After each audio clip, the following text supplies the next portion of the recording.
நீங்கள் ஒரு சீஸ் லவராக இருந்தால் அந்த வீடியோவை மறக்காமல் சேவ் பண்ணிக்கோங்க.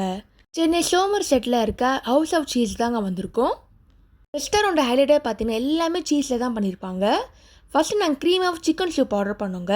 நல்லா ஒரு க்ரீமியான சிக்கன் சூப் இது. ப்ரெட்டுக்கு நடுவில் க்ரீம் ஆஃப் சிக்கன் சூப் இருக்குது. இங்கே வெஜ்ஜும் வச்சுருக்காங்க, நான்வெஜ்ஜும் கூட இருக்குது.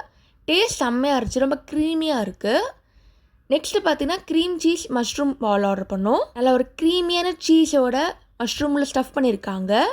கீழே கொஞ்சம் ஸ்பைசியான க்ரீம் இருக்குது. டிப் பண்ணி சாப்பிட வேண்டியதாங்க. டேஸ்ட் அவ்வளோ சூப்பராக இருந்துச்சு.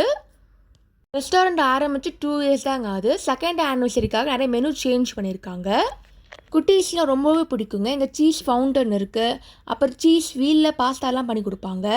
செம்ம டேஸ்ட்டாக இருந்துச்சுங்க. அவ்வளோ சீஸியாக இருந்து ஓப்பன் பண்ணி காட்டுறேன் பாருங்கள். உள்ளே அவ்வளோ சீஸ் ஸ்டஃபிங்கோடு உங்களுக்கு மஷ்ரூம் உள்ளே இருக்குது. ஸ்டார்டர்ஸில் நெக்ஸ்ட்டு ஆர்டர் பண்ணது சீஸ் ஃபவுண்டே சிக்கனோட ஆர்டர் பண்ணோம். இங்கே சிக்கன் சீஸ் அப்படியே இருக்குங்க, மிக்ஸ் பண்ணியிருக்காங்க. அவ்வளோ மெல்ட்டிங்காக இருக்குது. கீழே வந்து குட்டியாக ஒரு கேண்டில் வச்சுருக்காங்க.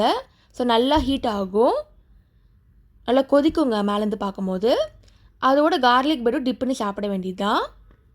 நல்லா ஸ்ப்ரெட் பண்ணி சாப்பிட வேண்டியது தான். நல்லா சிக்கனும் சீஸும் ஹாட்டாக மெல்ட்டிங்காக இருக்கும் சாப்பிடும்போது. ஆல்சோ சீஸ் பேருக்கு ஏற்ற மாதிரி எல்லாமே சீஸ் அல்டிமேட்டாக இருக்குங்க. நீங்கள் ஒரிஜினல் சீஸ் டேஸ்ட் நீங்கள் ஃபீல் பண்ணலாம். இங்கே இப்போ காட்டுற பாருங்கள் எப்படி கொதிக்குதுன்னு. இந்த மாதிரி ஃபுல்லாக கொதிக்குங்க. சிக்கனும் மிக்ஸ் பண்ணியிருக்காங்க. நிறைய ஸ்டார்டர்ஸ் வச்சுருக்காங்க. நான் ஆர்டர் பண்ணது சிக்கன் சீஸ் இது. நெக்ஸ்ட்டு பார்த்தீங்கன்னா crispy fish finger with French fries. Crispy fish finger பார்த்தீங்கன்னா உள்ளெல்லாம் சாஃப்டாக இருந்துச்சு, வெளியெல்லாம் கிறிஸ்பாக இருந்துச்சு. இது கூட மைனஸ் வச்சு சாப்பிட வேண்டியது தான். டேஸ்ட் நல்லா இருந்துச்சு. நல்லா ஒரு 8 பீஸ் கிட்டே வந்ததுங்க. டிப் பண்ணி சாப்பிடலாம். ரேட்டு பார்த்தீங்கன்னா எல்லாமே 300 to 500 இருக்குங்க. நெக்ஸ்ட்டு மெயின் கோர்ஸில் பாஸ்தா ஆர்டர் பண்ணோம். நாங்கள் ஆர்டர் பண்ணது அரபிட்டியா பாஸ்தா வித் சிக்கன் ஆர்டர் பண்ணோம். அரபிட்டியா பாஸ்தாவில் கொஞ்சம் ஸ்பைஸியாக இருக்கும் கிரேவி. அது கூட சிக்கன் போட்டிருக்காங்க.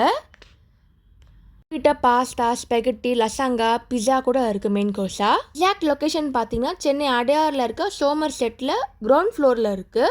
நெக்ஸ்ட்டு பெவரேஜில் பார்த்தீங்கன்னா மேங்கோ சீசன்னால மேங்கோ பின்னாக்கோட்டா ஆர்டர் பண்ணோங்க. க்ரீமியாக திக்காக இருந்துச்சு.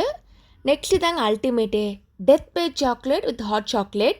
இவ்வளோ பெரிய கேக் பீஸுங்க. மொத்தம் 12 லேயர் இருக்குது. அவ்வளோ க்ரீம் சாக்லேட்லாம் போட்டிருக்காங்க. அது இல்லாமல் ஹாட் சாக்லேட்டும் கொடுப்பாங்க. அதை மேலே டிப் பண்ண வேண்டியது தான். அப்படியே ஊற்றுறேன் பாருங்கள். அவ்வளோ திக்கான ஹாட் சாக்லேட்டுங்க. ஒரே ஆளை சாப்பிட முடியாது. அட்லீஸ்ட் 2-3 பேராவது இருக்கணும் சாப்பிட்றதுக்கு. இந்த மாதிரி சர்ப்ரைஸாக நீங்கள் பர்த்டே கேக் மாதிரி கூட கட் பண்ணிக்கலாம். அதை அவ்வளோ பெருசாக இருக்குது கேக்கு. டேஸ்ட்டு நல்லா இருக்குது, ரொம்ப திகட்டலை, கரெக்டாக போட்டிருக்காங்க. அப்படியே ஸ்லைஸ் பண்ணி சாப்பிட வேண்டியது தான். நான் டெசர்ட்டும் நிறையா வகை வச்சுருக்காங்க. ரொம்ப யூனிக்கான டெசர்ட்லாம் கூட இங்கே இருக்குது. அதுவும் ட்ரை பண்ணி பாருங்கள். ஓவராலாகவே சீஸ் லவராக இருந்தீங்கன்னா கண்டிப்பாக அது ஹெவன்னே சொல்லலாம். அவ்வளோ வெரைட்டி ஆஃப் சீஸ் இங்கே இருக்குது. கண்டிப்பாக செக் பண்ணி பாருங்கள், உங்களுக்கு பிடிக்கும். நிறைய ஃபுட் விளாக் கூட வச்சு போட்டிருக்கேன், அதையும் மறக்காமல் செக் பண்ணி பாருங்கள். தேங்க்ஸ் ஃபார் வாட்சிங். லைக் பண்ணுங்கள், ஷேர் பண்ணுங்கள், சப்ஸ்கிரைப் பண்ணுங்கள். மறக்காமல் நோட்டிஃபிகேஷன் பெல்லை கிளிக் பண்ணிக்கோங்க. டைமிங்ஸ் பார்த்தீங்கன்னா 12 PM ஆரம்பிக்குது ரெஸ்டாரண்ட். மறக்காமல் போய் சாப்பிட்டு என்ஜாய் பண்ணுங்கள். தேங்க்ஸ் ஃபார் வாட்சிங்.